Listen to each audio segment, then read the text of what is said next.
come design and crochet my next food themed tapestry square for my sweater. This is part 11. That is the general plan. It's going to be a pullover sweater with one food item per square.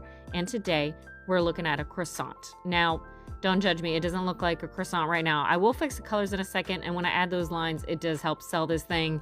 But this one wasn't too bad to design. I, of course, debated, as I always do, whether I'm embroidering the lines on top or crocheting them all the way through. But I figured this is like one big piece of dough, you know, that you roll and fold. So I don't know. It just felt like it would look a little bit better this way. So that's what I decided to go with. And next, I'm going to prep my yarn. This is something I haven't really shown before, but it's an important step for me. So essentially, I look at my pattern and look at all the big color blocks. I don't like to pull the colors across and back too far from where they're anchored.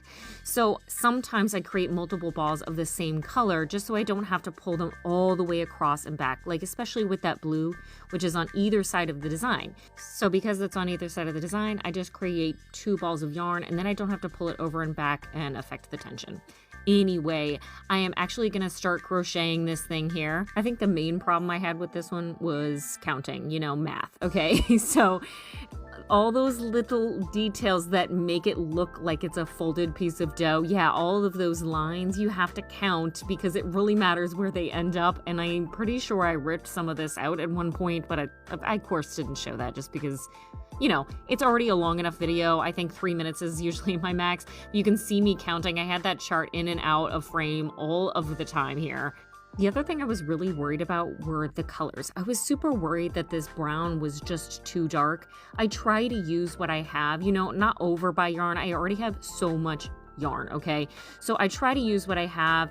I didn't want the outline to be too light to not be effective, but not so dark it looked odd. I think it looks good in the end, and it really sells the design, in my opinion.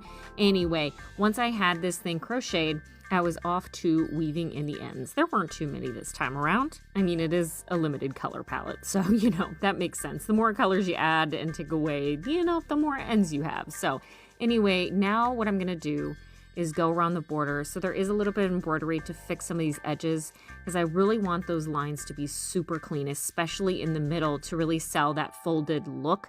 The funny part about doing the embroidery is I'm always kind of dreading it because it's kind of tedious, but it's so effective in the end that I really don't mind.